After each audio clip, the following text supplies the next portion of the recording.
and welcome to episode 2 of the 2025 Belgian Waffle Ride Quadruple Crown.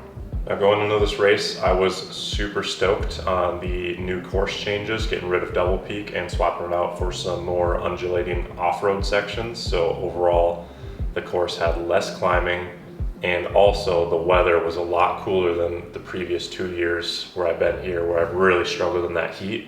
So I had things kind of feeling like they were aligning for me to have a shot at a really good day. However, as I just left you guys off in the intro, you saw me on the side of the road messing with my front derailleur. So yeah, that essentially ended my day at the front of the race. But all in all, it was a pretty gut-wrenching experience to have that happen so early and just see it go away. If you've been following along, this year has been kind of littered with some challenges over the last couple races, and I really felt like I haven't performed to the true potential that I have. And to be honest, I really didn't want to make this video. This isn't really the story I wanted to tell this season. BWR Quad Crown was a big target of mine, and now with the first 2 races being not even close to the top 5, yeah, the series is pretty much over for me as far as an overall result. But with that said, I think it's still important to show you guys kind of the whole story of what it is to be a professional gravel privateer. You know, a lot of times races do not go to plan, like very rarely do they go to plan, and sometimes they're way off the rails of what you had hoped to do. But at the end of the day, it's still early in the season and there is a lot of racing left. So I believe if we kind of shift focus and just trust the process, and I just show up to each race with trying to execute as well as I can and give my best effort on the day, that a result will come in turn from that. So with that being said, we're going to jump right into it with arriving in Ramona 3 days out to the race to pre-ride the first section of single track.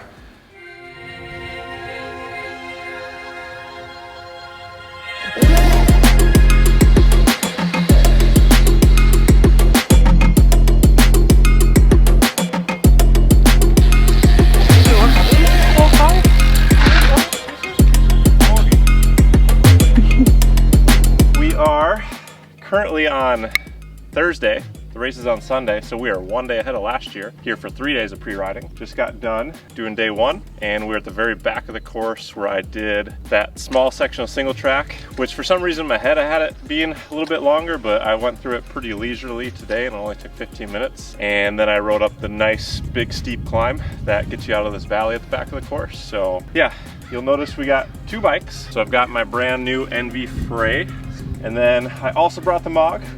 And the reason I brought both is because first, if I have an issue with one bike, then I have another bike that I can ride. But second, I wasn't quite sure this was gonna be enough. So the course this year is a little bit different than any other year before, as it often changes, but the big one is that we are not doing double peak.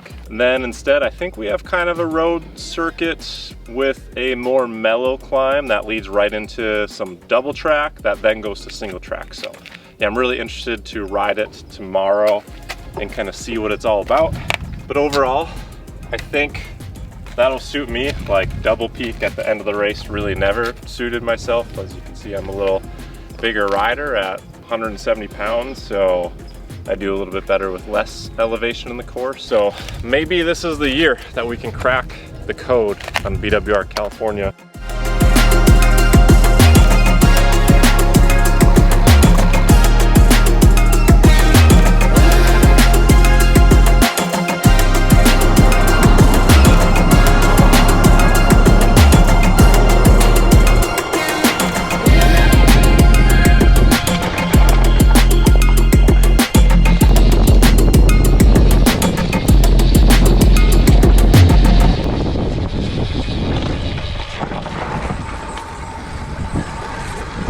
Alrighty, got through that first section, and holy cats, it is way rockier, rougher, twistier, all the above things than anything else on the course. So as you saw right away, going underneath the highway, there's a bunch of baby heads, and I smoked one and flattened my rear tire and had to use a plug to get it fixed. So now I'm back on the road, things are smooth.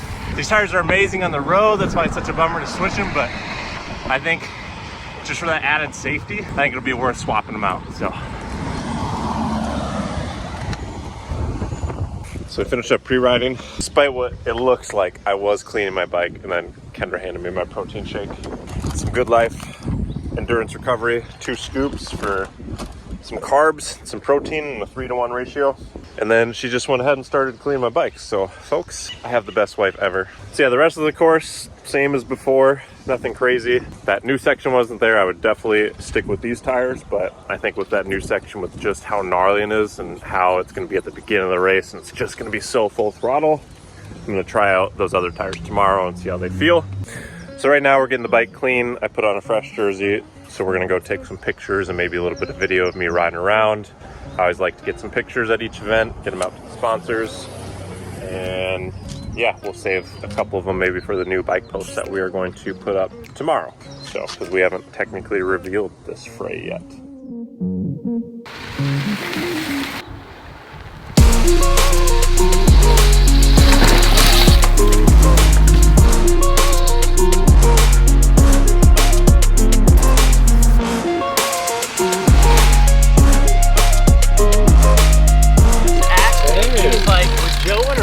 I was like, I think he rode this morning. Or the really rocky part, there's like an option to go far right and then ride down these rocks. And he was like, that doesn't look so bad. And he tried it, and it was so steep that I guess at the bottom he burped his tire. Oh man. Far left over these rocks. Oh, you went. Oh, that's the same section. Oh no. His tire just burped. So here we are, 2 days before the race, and we are doing a tire swap because that first new section is crazy.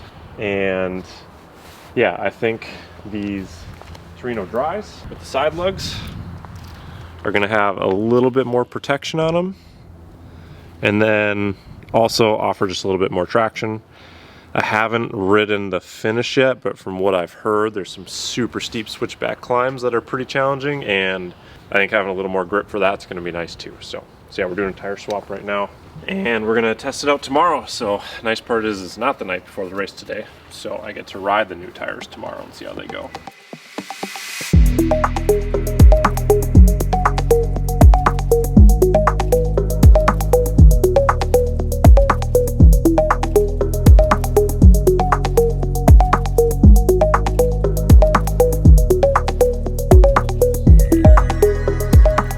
All right, so the fray. New bike for me.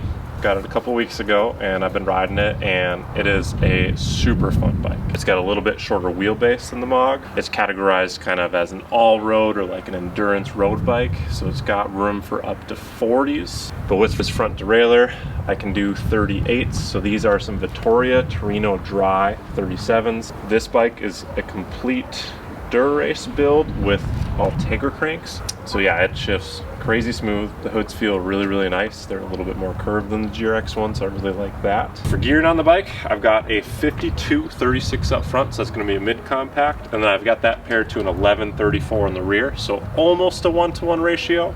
No double peak this year, so no crazy long steep climbs. So on top of the drivetrain, I've got the Garmin Rally RS power meter pedals, and then that'll be showing power to my Garmin 1040. I like the bigger screen on this. I like to run 4 data screens on the bottom, map up top, so having a big screen is really nice. This is a 56 centimeter frame. I'm 6 feet tall. It does have a pretty tall head tube, so it's pretty lenient, so you'll notice I've got this thing pretty much slammed right now. Then this is gonna be the in-route aero stem with in-route aero handlebars, and I've gone to a 40 centimeter wide bar, so I'm not doing anything crazy like some other YouTubers out there I see running like 34s or 32s. I don't even know what they're doing, but I'm getting a little bit more in there. So overall, that is gonna be the setup for BWR San Diego 2025.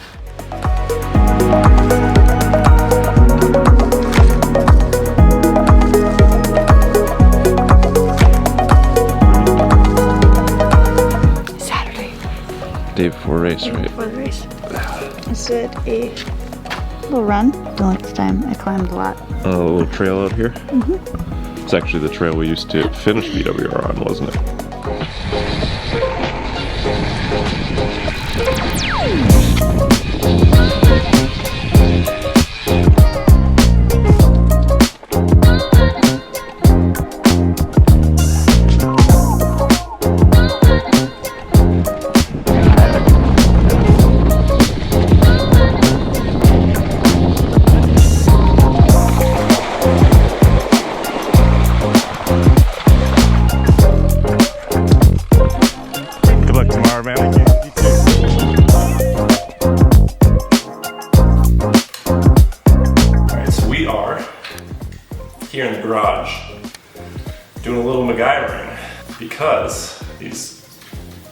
far side knobs are hitting my front derailleur cord when I stand and sprint, and there's gonna be a lot of standing tomorrow.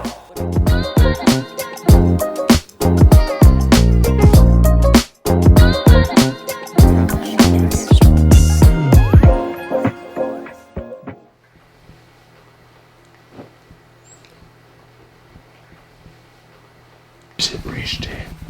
Yeah. Do it like this so you can just get at it from here. Yep.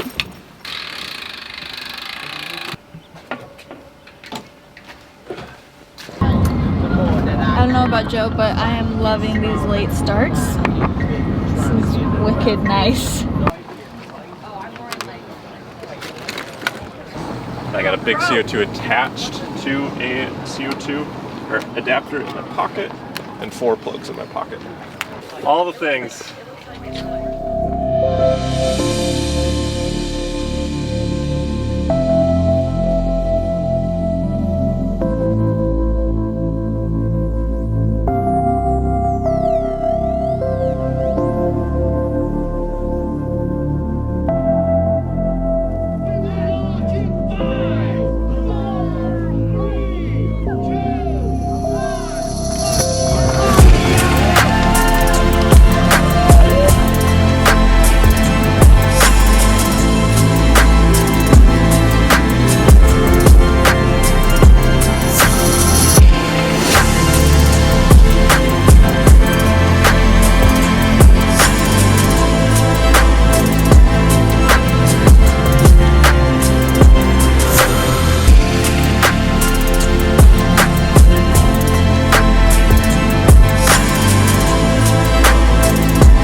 Alrighty folks, here we are about 5 miles into the race and on the very first climb, hence I've positioned myself well towards the front.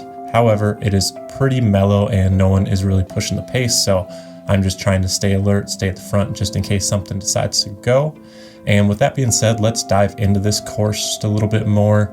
So this year's version is going to be 106 miles long with roughly 7,500 feet of climbing, although my Garmin read 8,500 feet at the end of the day. And then there's going to be 37% of the course off-road. And while this seems like a smaller amount, but when you think about it time-wise, I'd say you're off-road for roughly half of the race. And then those off-road sections are coming at more important times of the race course this year, being at the beginning and the end. So you really got to think about that when you are setting up your bike. And with that being said, why I'm so close to the front right here on this climb is because just after the top, we turn right and it is a short mile or two into the first off-road section where it's going to be rough and nasty. And I think it's going to be a pretty small group coming out of there onto the road that is going to decide the ultimate lead group of the day. So I am full focus forward on getting into that section as far forward as I can.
So the tough part is out of the way. It was definitely a big effort to get here, roughly 10 wheels back, but I'm feeling pretty good about my position and trying to settle into a pace. You'll notice in a short little bit here, some people are panic chasing right by me, but I know that this off-road section is longer and there is some double track coming up where I can pass them back. So I'm just trying to settle into my own rhythm here and stay as far forward as I can.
So here is the moment that I have been dreading talking about. As the speed ramped up on this double track, I tried to shift into my big ring and nothing happened. I looked down and my front derailleur cord was dangling loose. Now I do want to own this mistake here, as in the day before the race, I put on tires that I'd never tried before, and I did notice that the tire was rubbing on the side. Hence you guys saw me cutting the side lugs off to make a little bit more space. And I figured that since it didn't come out during my one ride before the race and I now made more space, that it would be okay. However, it obviously was not, and now I'm here on the side of the road with no front derailleur, and this is not a race that I can continue on without a front derailleur. Now I do want to note, on the start line I noticed Alexi had the same exact bike, same exact front derailleur, and had even bigger tires on, and I kind of asked him, like, how do you get that in there? And he showed me a special way to wrap the front derailleur cord around the front derailleur. So I've since done this to both my Frey and my Mog. So hopefully this mistake here will lead to this situation not happening again in the future.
Hey, my front derailleur popped out, the cord. Oh. I got it back in, but it's not shifting. Okay. Wove it through and got it back in. No, it wasn't in. Oh, Let me get the tool. Having never put this derailleur cord in or out, I didn't know just how difficult it would be to get it in there. Thankfully, they have a mechanic. Shout out to the wrench house for helping me out here, and they actually have a special tool for clipping that little cord in on this front derailleur. That's gonna be one hell of a chase, man. Yeah, it's gonna be a long day. Yeah. Can we like electrical tape it over, do you think? Yeah. So it needs to be, because if it's like that, the tire's gonna hit it. So that's why it came out. So I think right there. Oh, Either way. okay. You're good with that? Yeah, I'm good with that. Oh, that looks good. Yeah. All right, thank you. Got it? Yep. All said and done, between these two stops, I've lost 8 minutes. So any chance I have at seeing the front of the race again is completely over. And this is a super tough moment for me. Both my wife and I spent so much time and investment coming out here 3 days early to pre-ride. We knew the weather was going to be cooler, which favored me, and less climbing also favored me. So I really wanted to gun it to try and get a better result here.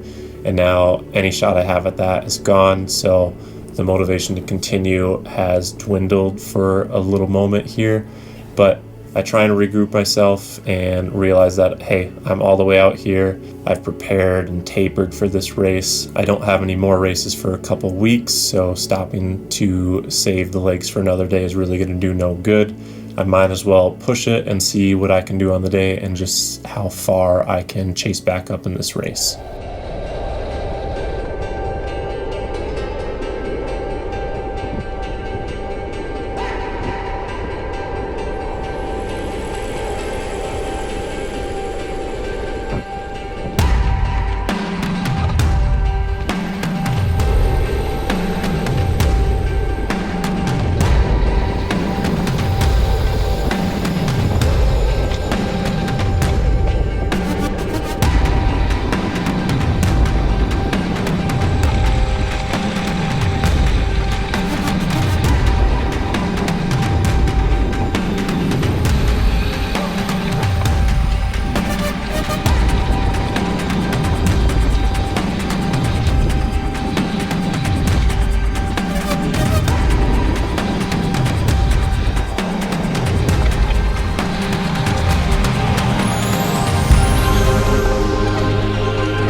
As I'm riding around these single track trails here around Lake Hodges, I actually get passed by a rider, and this takes me a bit by surprise. I know I'm not the best technical rider out there, but I'm still pretty quick through the single track, and I figured that anyone else that's faster than me is probably already way up ahead of me. However, this rider turns out to be Chris Powell, who is a former professional downhill and BMX racer.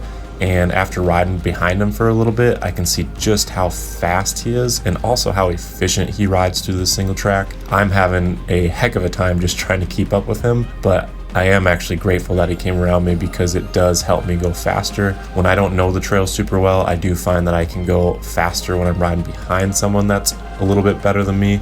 And it turns out this is actually Chris's backyard, so he tells me he knows pretty much every twist and turn on these trails. So yeah, super grateful that I got to link up with him here, and we continue to just rip this single track and move forward definitely faster than I would have just on my own. I'm okay, I had to fix my derailleur, it came undone.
Getting through the single track with Chris, we made our way onto that main big climb where I said goodbye to him and just kind of kept moving forward as I put down some power on the hill. I spent most of the time from here all the way out to Ramona alone, catching a few riders that I got to work with for just a little bit inside Ramona, but they had been blown out of the group, so they were hurting a little bit, so I just continued on my own down this main hill and into the single track section. And at this point, it's kind of an out and back, and I was able to see that there were two massive groups together heading towards the hill as I was still heading away. And I timed it out. I was about 10 minutes behind these guys, so it wasn't crazy far, but with a huge headwind on the way back, I knew if I didn't have any riders with me, that'd be a pretty tall task to try and keep moving forward if a lot of those guys were able to get over the hill and stay together. But nonetheless, I kept pushing as hard as I could, and especially trying to throw down some watts on this hill to just keep trying to move forward.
a gnarly finish. Good job, man.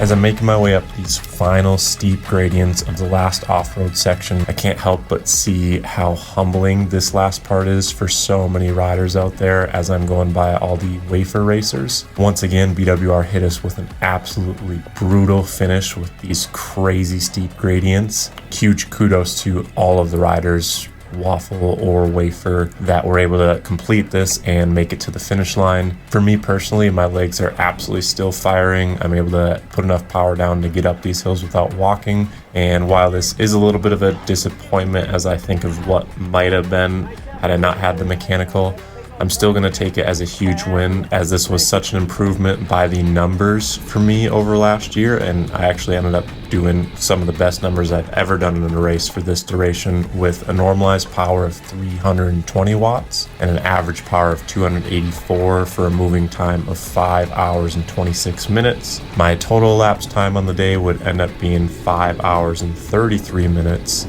And this was good enough to get me all the way back up into 20th place in the elite men's category. So this is actually my best placing ever at this race after blowing up in the heat the past 2 years. So I'm going to take that as a win, and just knowing that the performance that I'm capable of is enough to really compete for some of those higher placings in future races. Still working. Thank you, guys. So yeah, this wraps up episode 2 of the Belgian Waffle Ride Quadruple Crown for me as I'm rolling into the finish here. The next race is going to be BWR Utah, which is pretty much a home race for me, just 2.5 hours south of where I live. And I've done that course 4 times now and had some pretty good success there.